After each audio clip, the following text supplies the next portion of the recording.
denied to see counseling at the Providence Medical Center in Valdez. I'd like to know why. And I need to, do you have an acute emergency mental health need right now? No, I'm just trying to get set up a schedule so I can meet with a counselor. Give me your phone number. Let me ask one question real quick, you guys. Can you hear me okay? Is this still Jeremy? Did you mentioned kind of a conflict of interest. Can you tell us what the potential conflict of interest is?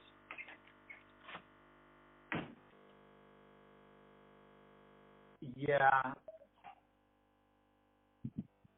I think it's safe to say. This is a family counseling center. I think it's safe to say if the clinician says I have a conflict of interest. There's 3 clinicians. Yeah, and quite frankly, they should be totally.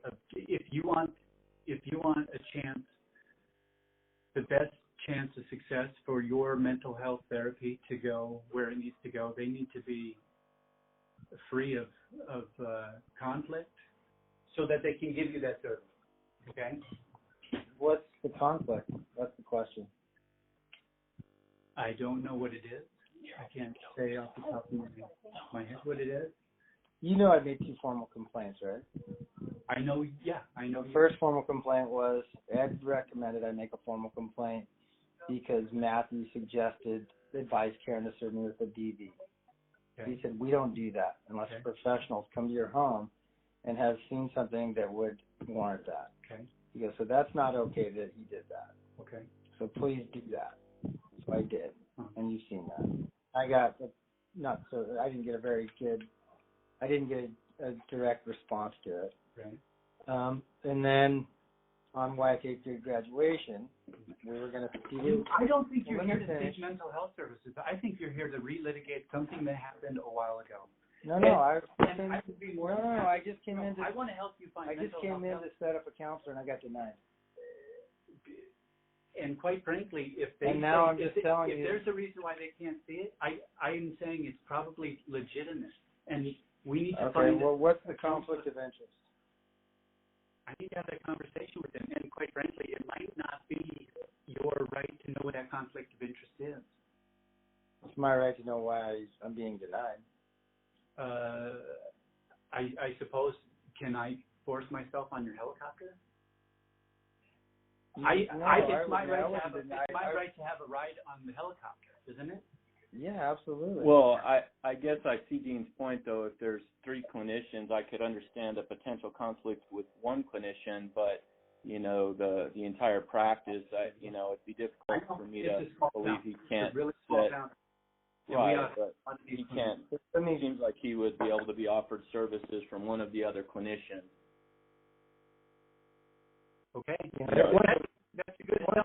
One's a recreational opportunity, and that's going on vacation. Yeah. And the other is like coming in to make yourself better or to heal yourself, right, or to be a better father or whatever you might want to call it.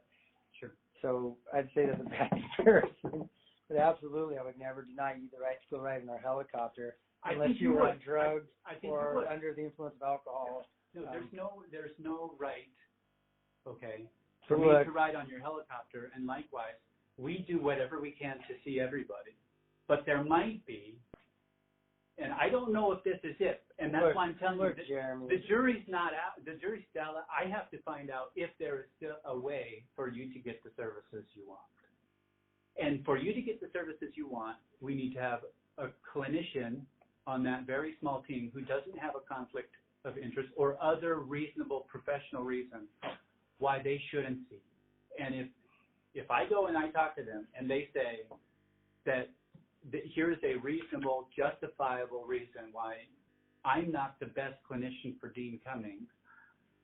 With my wife seeking counseling and dragging my son in here on his 8th grade graduation. I'm not here to litigate that. And honestly, you teaching my wife how to do the QuickBooks better. Okay, this is getting very wishful. Yeah, let's stay on track, Dean. This is getting a little nonsensical to me. So give me your number. I'm going to see what we can. We do have some tele-counseling resources, so there's the potential for you to be here in Valdez in your home and receive professional mental health services from somebody in Anchorage if we're unable to find you somebody here. Okay? So I think I need your number, and I think we need to. Yeah, Jeremy, if there is a potential conflict of interest with one or more of the clinicians, if you could at least get that in writing to Dean. I understand you may or may not be able to say what that conflict of interest is, but if you are able to say what the conflict of interest is, if we could get that in writing, that would be good. Yeah, and I think that's totally agreeable. So Dean, what's your number? 907-831-6512. Okay. And so last time I was here, when Kathleen and I came. Honestly, I don't want to go there. I just so where? To the last. I guess my question is simple.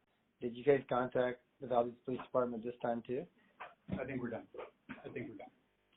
Okay. Dean, I respect you. I've always appreciated you.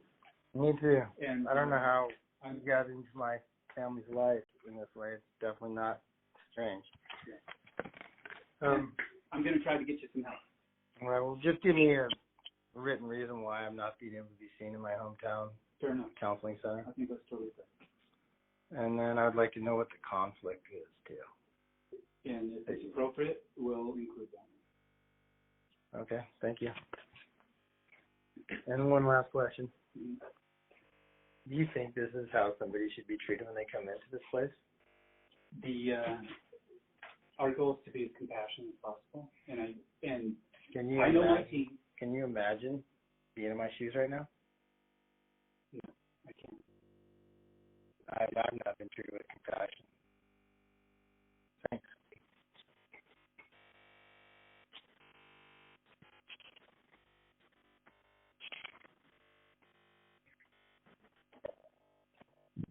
Wow. You there? Yeah.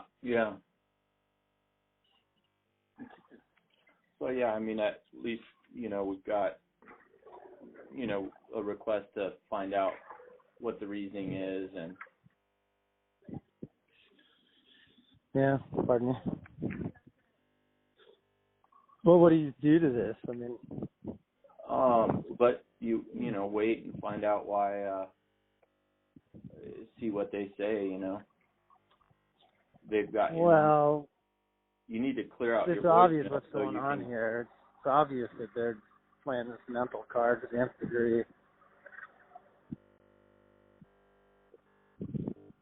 But then can't provide you services, which is odd, Yeah. Well, yeah, so right now, just move on to the next task. You need to clear your voicemail out, though. Did you do that? Well, this goes to the Prince William County Community College. Did they pass my wife? They assisted my wife the book.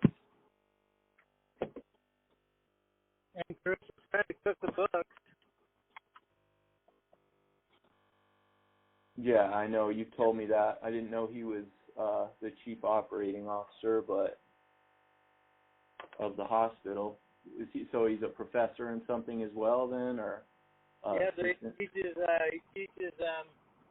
QuickBooks at the Prince William County Community College. Is that's a local Valdez or what? Yeah. Okay. We need to write this. We need to write this up. We need to tie the city, Providence, and the Prince William County Community College in as a whole. Yeah, probably. Let me see here. Look, I mean, the deal is this: they're stacking the deck. Karen is trying to do exactly what they did to Franz Kopp Sr., and that is to commit me, so Karen can take over all the assets. Karen has done it before to people. They did it to her sister. They did it to her sister Lisa. They did it to Franz Kopp here, and now they're trying to do it to me. Well, it definitely seems odd what just transpired, so, yeah, I mean, like, them just saying we can't give you services, so, I think you've done what you can there and asked for a formal reason and a response, and, I think, are you alone now? Yep. Yeah, I mean, I think we kind of checkmated them on, one clinician may be biased and have a conflict of interest, but all three of them, that doesn't really make sense to me. So unless there's something else going on, so hard for me to believe that all three can't, one of the three can't provide you services. And he drives all the way from home on his day off to be with me, sprints into the hospital. Yeah. And he helped Karen cook the books at H2O by teaching her the QuickBooks, and terrific friend, my fraudulent employee. Yeah.